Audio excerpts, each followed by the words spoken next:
Well, that's it then. I'm officially out of grass on the farm.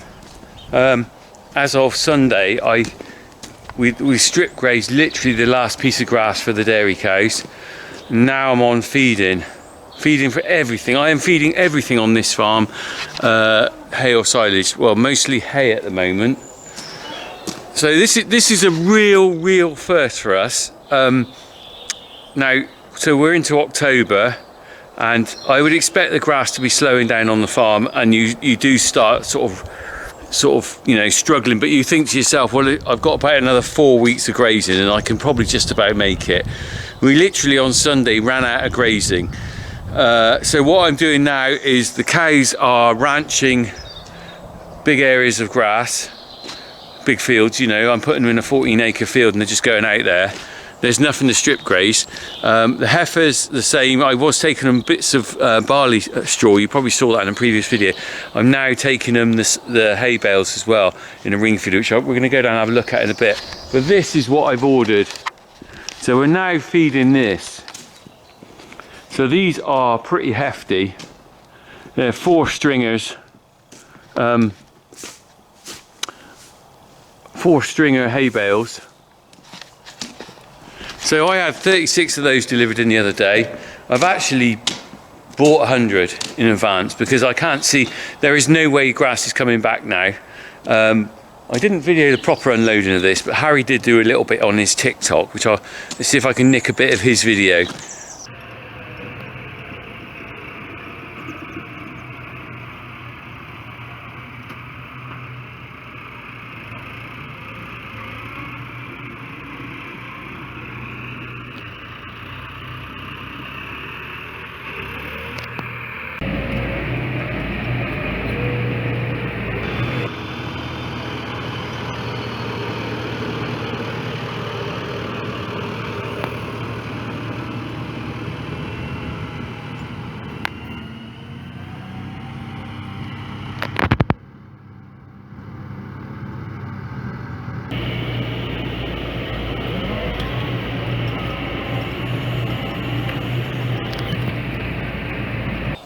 There you go. Anyway, I'm feeding this now. It is lovely hay actually, the quality is really good. You can see it's nice meadow hay. And like all farming things, you have to weigh up the cost of everything. We sort of scouted around for different options on feed, and this one works for us. It's probably the best value. I'm not going to talk about costs on here because at the end of the day, that's between me and the person I bought it from. But I can tell you this now, it's going to cost me thousands to feed these cows when in a situation where we don't normally feed them. So I'm quite prepared to be feeding this in the winter. This costs us thousands as well to make the silage. But we weren't expecting to have to feed this now, and I've been feeding since the beginning of August, believe it or not. So it's really bizarre. Honestly, you're probably thinking I've had plenty of rain, but honestly, the rain has just dropped around. Look at me now, look, I've got grey skies. The rain has just kept going round here. I went to see Hard.Im TV when I was on holiday in August, and I said, it's serious, there's no rain. We have had one downpour since August, beginning of August. I had a little shower the other day where I literally got the windscreen wet, and that's it. I don't understand it. I do not understand it. I've never ever had a year like this. And I was watching a video the other day. In fact, I spoke to Justin at Hard.Im the other day. He's going out topping because he's got grass to waste. Honestly, I'm just scratching around here. And I was watching, I think, Tom Pemberton, he's bringing his cows in to feed them, but his fields look greener than ours. It's unheard of on this farming. I've done 38 years of farming here now. And we've never had to feed all our stock at this time of year. Unheard of. You know, we'll get through it. Hey ho, it's an expense. You farm because if you're a good farmer, you farm for bad times as well as good. That's my take on advice to anyone who's farming. If you think there's a good time now and you go out and blow that cash, you're an idiot. You've got to be banking on what's going to happen next year. Because look at us now. You know, we've been feeding since mid-August, silage bales, and then I've switched to this hay, and that's just making up for the grass lost in the field. I've also going to have to make up for the fact that we haven't got enough silage behind. And if we just look at the clamp now, we've got straw on it. My brother's been putting the bales on. We've got straw on it, but we're talking about a 75% yield on normal. So I'd normally expect the silage. In fact, you can sort of see can you see that faded area there? That's probably where the sheets come down, and so it doesn't get the algae growth on it. The interesting thing is, I know people mean well, but people give me advice. Someone said, oh, you should put more muck on or fertiliser on. Well, it's too late for that. You can't put, nothing's going to grow this time of year. It's you can put as much fertiliser on this time of year, and you're just chucking it in on the floor. I think people haven't quite really understood what I've been up against here, really. There is just no rain, and doesn't matter what you do to your fields, if you don't have any water for them, the same in your garden, if you don't have any water for them, nothing's going to grow. So that's the situation I'm up against here, the complete deficit of rainfall on this farm.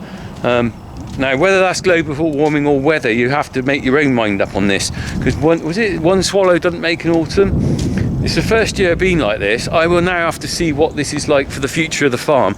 Other people have just said maybe do irrigation. Well, there's nothing to irrigate. Right, oh, Scrapman's here. He's come to get some junk. I've got nothing to irrigate because there's no water in that brook where I built that bridge. Right, anyway, I'm just going to go and see the Scrapman.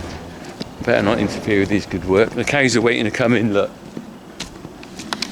There he is, Iron Man. Okay, well, I'm on my way out with a bale on the loader, and it's starting to rain. You can see that rainfall on the window. The ironic thing is now I'm in a situation where actually it almost might be better for me for it not to rain for the next month. After wanting loads of rain, the dilemma I've got now is that it's too late really to get the grass growing. We're into October, it's just not going to grow enough. It'll grow a bit, but not enough. So it's almost better for me if it doesn't rain, because now I'm in a regime of feeding. I don't really want the flipping ground to be all churned up with rain, so I've got to drive over it with a tractor. And you'll see here in a minute, we're going to get to the ring feeders where it's reasonably dry around the ring feeders, but if it rained lots it would make a horrendous mess. The only thing I could do is open up the yards and start feeding in the yards, which is probably a possibility. Right, I'm gonna just put this one down here, so let's just have a look. What I do is I spike the bale halfway so that I can drop half in. Let's just do that. You can see there, look at the rain. Typical, I didn't want it and now I want it, and then I don't want it. Right, here we go. So hopefully if I do this right, half the bale will fall into the ring feeder.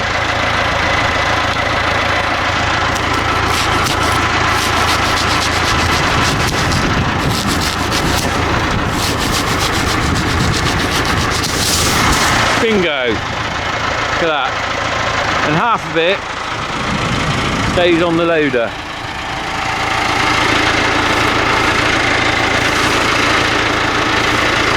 Not except that half, right.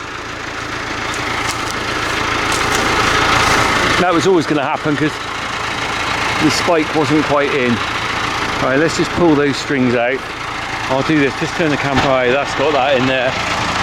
Take the string with me, never leave the string lying around, it'll only get caught up in stuff. Look. Right. I've got to put that in that ring feeder there. Get going. Oh, look at my clean cab. Come on.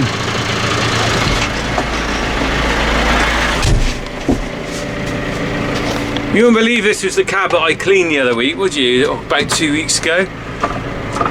What a flipping pain. You can see why it's getting dirty already. I've got string in here and I've got muddy boots. That's farming for you, isn't it? It's not a show home. Right, let's just tip this in here. Okay.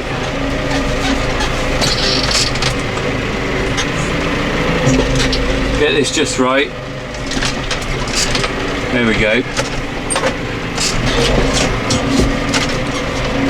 Right, back for the next load. Right, what I'm going to do now is, I've got another ring feeder over there. Can you see that? What I'm going to do is do the same with that one. Hopefully cut half a bale into that ring feeder there, and then take the other half a bale down to the young stock, which is right down the field. So essentially what I'm feeding is about 2 bales a day. But that's, no, actually it's probably about 2.5, so I've got the ones in the orchard there as well. But I'm pretty sure I'm going to have to up the game on this for the cows pretty soon, because they're not unhappy out in the fields, but they're going to start going, hang on a minute, this isn't enough for us. When I was strip grazing, they weren't worried, and they had that in the afternoons, and there was a bit of grass up in the mornings. Now what they're really doing is they're going out and wandering around and going, yeah, there's a few nibbles here, and then they go, yeah, this is a bit rubbish. So I think that I'm going to end up feeding in the afternoon and morning. Sorry, yeah, afternoon and morning. My main thing is you sort of think, well, why don't you bring them inside? But the problem is, you bring them inside, straight away we're into loads more work and bedding down and stuff, and cleaning and scraping out. You know what it's like. I got a long enough winter as it is. I don't really want to bring them inside and give myself some extra work. Hey ho. Hey ho, these things happen, don't they? It's just, it's been one of those years this year. We all have them, don't we? You know, my lockdown during COVID, actually, I didn't mind it. My wife said to me, you don't realise you've always been in lockdown, because realistically, if you're working at home, living at home, you get used to isolation, don't you? But this year has been trying, you know, for various reasons you know about. So anyway, let's get through this difficult time and get through the other side. Right, I'm gonna get another bale. We're gonna sort that out, get down, see the heifers. I might have a look at my bridge, and I'll show you, you know, the bridge that I repaired, and I'll show you the lack of water in the stream. Cracking on slowly. You might have noticed there that the roof's not on the yard yet. Well, he's coming to do that this week, later in the week. There's been a bit of a delay getting stuff, getting the roofing sheets and stuff. So he will be cracking on with that. I will try and get some video of that. What I can, depends on what I'm doing at the time. Right. Do you know what? It's been raining loads now. And this was supposed to be showers today. Right. Well, what can I say? Any rain's better, really, isn't it? But it's going to make it harder for feeding. Right, let's spike this. Get this spiked right. Get it in the middle or on the side. There we go. Let's go surfing now. Everybody's surfing now. Come on safari with me. Do do do do do do do. I'm not quite sure why I'm singing a Beach Boys song in October in Gloucestershire about surfing. Can't say there's a lot of surfing to be done around here. I tell you what, you can tell how dry it's been here. I've had 2 mushrooms the whole of flipping September. 2 mushrooms. I absolutely love mushrooms, and this field I'm driving out of, you get to know the mushroom patches on your farm. Quite often they come to the same place every year. Normally I'd expect to find like some rings of mushrooms out here. Absolutely rubbish. Unbelievable. It's just been too dry.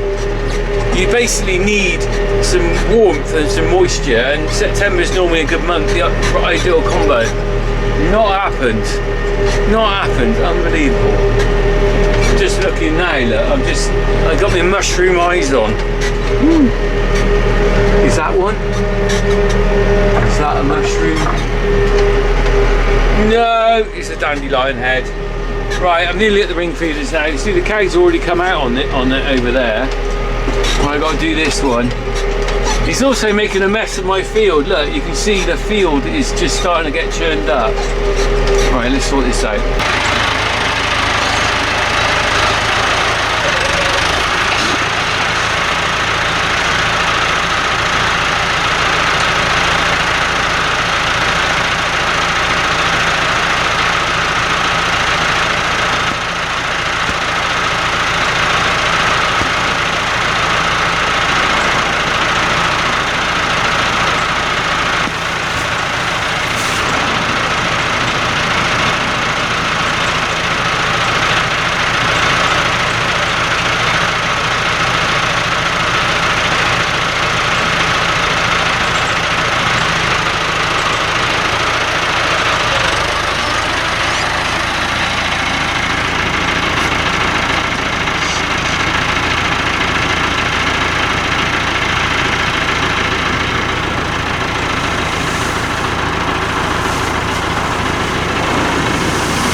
Well, I don't know how much you can see of that. Probably should have got in a bit closer with the old zoom or something. The end fell off. I've got a wobbly flap on the end. I hate it when you got wobbly flaps. Don't you hate wobbly flaps? Right. Let's go and have a look. I got to get this down the field. Let's go and have a look at this over here a minute. So there's 3 feeders with 1.5 bales in there. I might put another. I need to order a new ring feeder. I think I need to put some more out. Hello Doris, all right, how are you liking the hay? Let's go and have a look at the quality. And you can see the mud here. Talk about that in a minute. How are you doing on this? This is lovely quality. That is super duper. And enjoy that, won't you? So the interesting thing is, just a couple of interesting thoughts here. So a lot of farmers don't feed hay, they feed silage, better quality. But I can remember when my dad fed 100% hay to the milking herd. That was before we had a silage clamp, and he used to basically make hay. Let me just put that up there. I've got my tripod. I'll just talk about that. He used to basically make hay all through the summer. That was his. Okay, we didn't have as many cows as we got now, but he was still making hay for the entire herd. So our hay barn would be 100% full of hay just for the cows. And that sort of regime's gone now, but Christ, that was work. And so it's not really a problem giving cows hay instead of silage, especially ours are British Friesian, so they're not quite the same input maybe as a Holstein on a big feeding regime. I mean, you know what, you know the score with us. We're quite low input, low output farm. You know, we're not looking for high yields and we're not pushing the cows. So I think from flipping from fresh grass to hay, not necessarily such a problem. Maybe it would be if you were feeding a lot of, you know, mixes to cows and stuff. Anyway, we're going to go for a little trundle down the fields to the heifers. Like I said, I was feeding them barley straw, a couple of bales of barley straw, for probably 10 days I did that. And then I just realised this was getting silly because we wasn't really enough. And then we got these baled in, and I thought, you know what, we'll just stick a ring feeder down there and take this down there. But it's a real drag because it's probably an hour, well, half an hour, 3/4 an hour of my afternoon taken up with just sorting this out in the afternoon down there. In the weekend I'll put a whole one down there, but I don't like to put out too much because they, you know, just waste it. Right, let's get on down anyway. Slow and steady so I don't lose that flap. Oh, I just had to get out, open that gate, and when I did, I just took the fallen flap down that was about to come off because I thought I'm not risking that falling down while I'm halfway across the field. And then one on the left hand side is looking a bit wobbly now. Will that stay on? We'll see. I was saying actually vaguely about the mud around the feeders. The problem I've got is the cattle are paddling in a bit of the mud where I first put the ring feeders, and it's definitely caused foot problems in the herd. We've had an increase of dermatitis, which is like almost like an athlete's foot, and we've been pretty well clear of that for quite a few years, and then suddenly we've had a massive run of lameness, and we've had the vet to look at a few. I've been doing a foot bath, which the cattle run through. It's a little video clip I did. It's not a very good one, but it's a little video clip I did of it.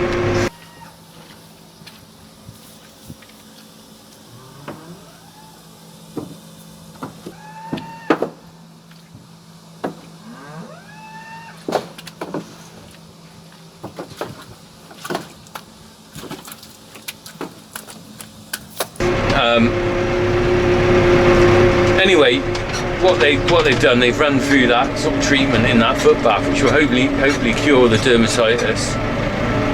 But I think I'm going to have to probably do that a bit more regularly now until we've sort of got on top of it. So not only is it causing me aggro having to feed all this grass and silage or hay or whatever, and get my hands on at a good price, governor. It's also causing me problems with the herd and everything like that. I mean, believe me, I am not looking forward to bringing any cattle inside, but at least when we get back into having them inside, I'm back into a regime which I'm used to. This is just a bit annoying. That's why it feels frustrating. I tell you what, the other thing as well, and I felt this the other day when I took them along the field, because they look to go to grass in the mornings. I feel really guilty. I feel guilty that I haven't got anything to give them, and that's a really weird feeling. I didn't think I'd feel like that, because I'm used to just letting them. You might realise what happens in the morning. My brother does the morning milking. Well, look, we take it in turns getting up first. So one of us does the milking routine for the first start, which starts about 6 o'clock. The other one starts at 6:30, and the normal position is then, at 6:30, or probably about 6:45, I have a coffee first. Then I go off and I actually move the fence, and I'm the one who takes the cows to the grazing in the morning, fresh grazing every morning. And I've been doing that. Well, my dad used to do it, you see, before he died, and then once he died, I sort of took over doing that. Like all these jobs, we never sat down and worked out who's doing what. It just progressed that I did that, and I really enjoy that. I really like being out in the fields in the morning. And if you look on my Facebook page, every now and then you'll see shots of the sunrise or something. Not brilliant, but what I think are a nice view. And I've been taking the cows to grazing for quite a while now, and you know what? Like I said, I didn't realise how guilty I felt until I started taking them to empty fields this last few days, and I'm like, I don't actually like doing it. I really don't like taking the cows long there now, because they must go out there and they must think, what's this? Okay, it's not like I'm not feeding them. They're getting this hay, and they will get more, I think, but it's just, you just get attached to things and you become a keeper of animals, look after them and care for them, and to not actually really have anything in the field to provide for them makes me feel a little bit sad. And that is something I did not expect, because this is out of my hands. It's raining now, but this isn't enough to do a change. When we get down the bottom, I'll show you what we're dealing with. Unreal. This should be green. It's half green. Right, sorry, I'm prattling on, as usual. Crack on, slowly.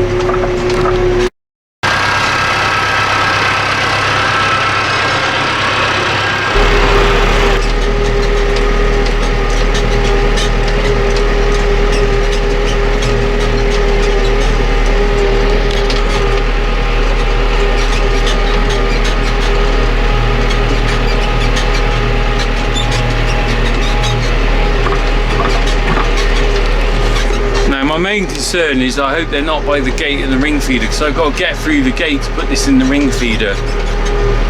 If they're there, they'll be in the way and they'll try and get out. I can't see any at the moment. I'm hoping they're in another, yeah, they're in another field. So hopefully, by the time they hear this tractor, they won't actually come to me. Let's get out.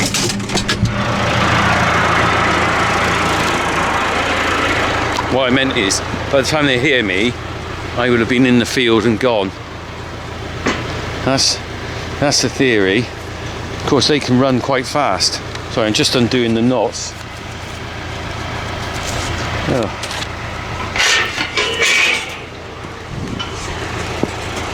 Technical bit of string there, just the right length with the loop on it. Look, perfect. Right, let's get this in the ring feeder.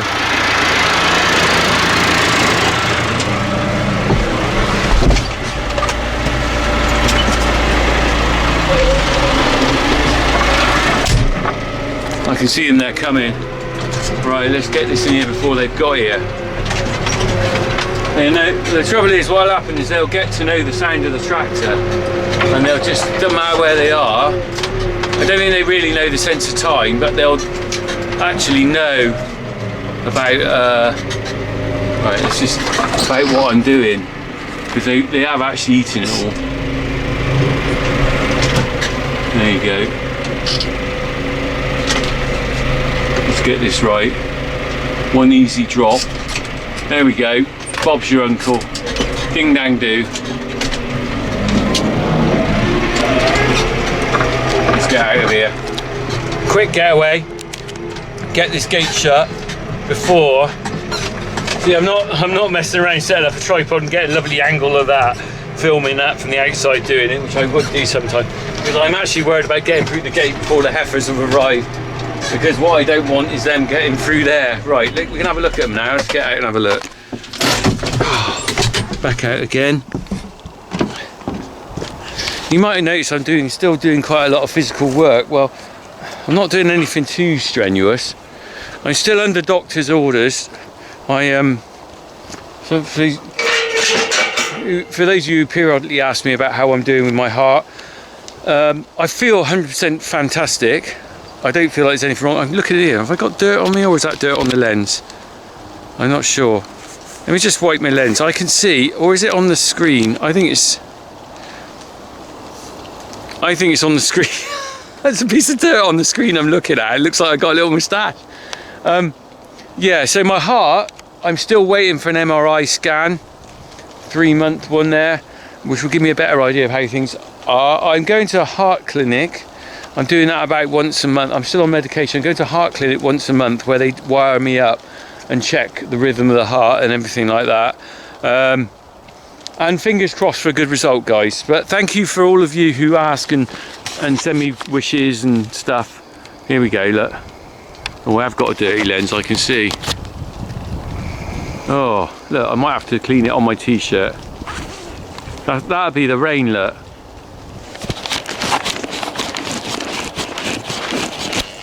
Is that any better? A bit better. There we go. Cool, they're hungry, aren't they? This is the thing, you see, there is just nothing out here. Of course, the big fat greedy ones get in first, don't they? And the little ones behind won't. I might have to go and just chuck a few lumps out a minute. Right. They're not all going to fit around that ring feeder. Are they? How are you? Hey? Alright, girly whirlies. Excuse me. Excuse me. We'll have some of that for your little mates. And the trouble is they waste it on the ground. I'm going to have to get another ring feeder down here. I can see that. There's not enough space for them there. And they're wasting it on the ground. Excuse me. Excuse me. Beep, beep, beep. Look, don't drop it. It's cost me a lot of money. There we go. Let's put a bit out for you there. Mind your turn. Come on. There we go. Well, you get quite a few round a ring feeder though, can't you? Look. How many have we got round there? Quite a few. That was where I was putting the straw out. I think they're using that to sleep on at night now. There's quite a nice little cover underneath there. There's a bit of shelter underneath the tree. Underneath the spreading oak. Come on, mate. Little one's getting left out.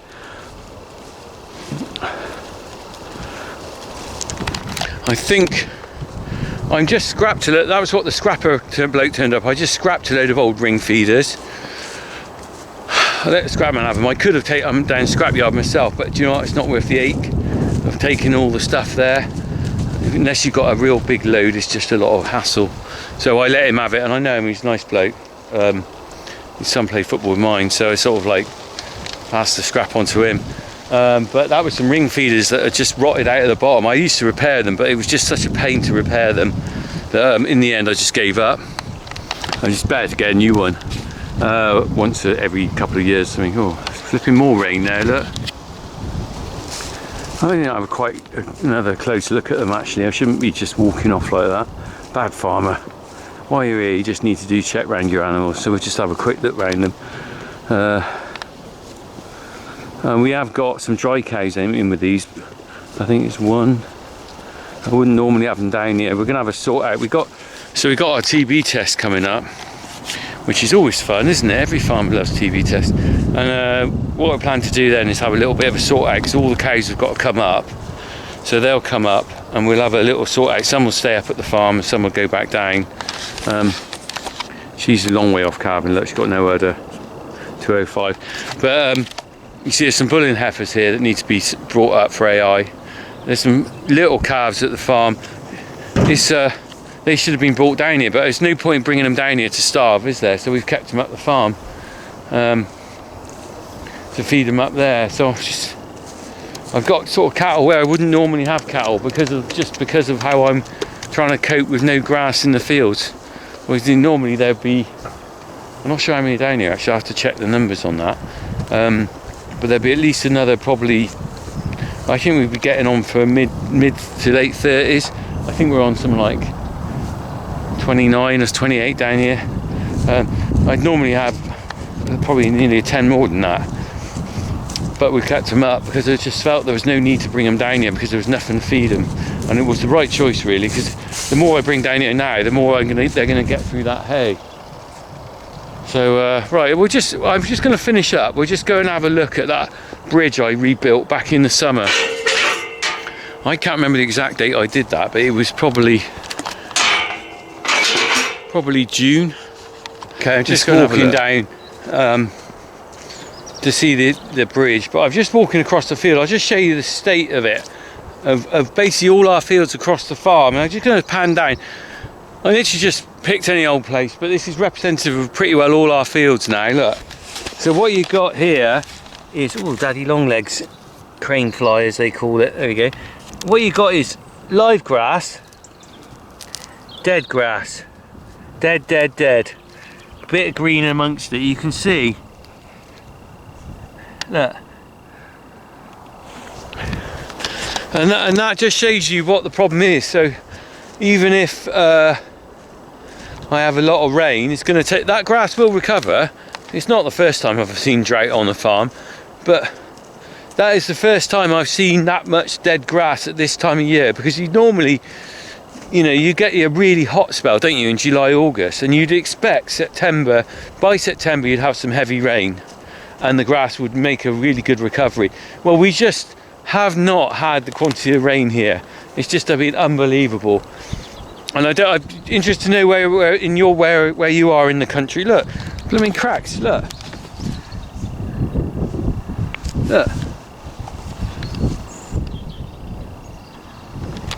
See, this is clay down here. I still got cracks in the ground. Would you believe that? We just haven't had the rain. I don't understand it. Some people around the country have had loads of rain. We've had none. Look, here we are. Now I'm back down my lovely little bridge that I'm quite pleased with. This is the Ladden Brook. Huh. Look at it. It's as dry as the day I laid that concrete. There's no water to go through. Arcornock. Still, I don't think that hasn't even had any rain on it, has it? The cement is still in position. No rain has washed that through to wash the dust out. So there we go. There we go. I'm just gonna look. Dirt, dust. Pitiful. There we go. I am dealing with a West Country drought, the likes of which I have never seen. And the bizarre thing is, oh look, ear tag. 900.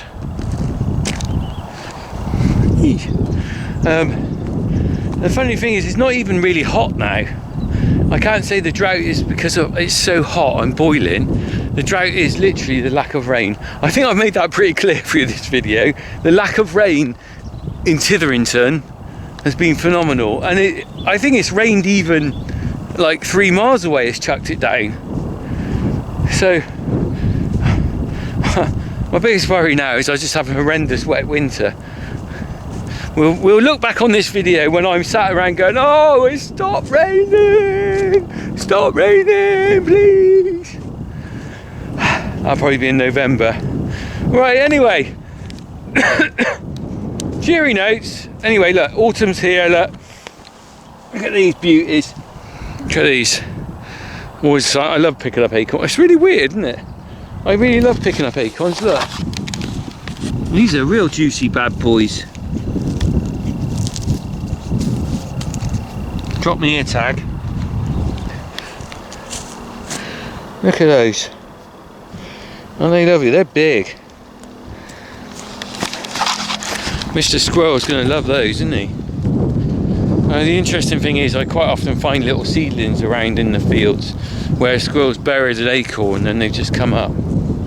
Anyway, that's autumn harvest, so always nice to see a bit of autumn harvest. Right, anyway. Bring me sunshine, bring me rain. Alright guys, well I'm cracking on slowly. That's just another update video really of where we're at. I'm just been a funny year, hasn't it? A funny year. Right, crack on guys, I'm heading home. Heading back. Cheers all.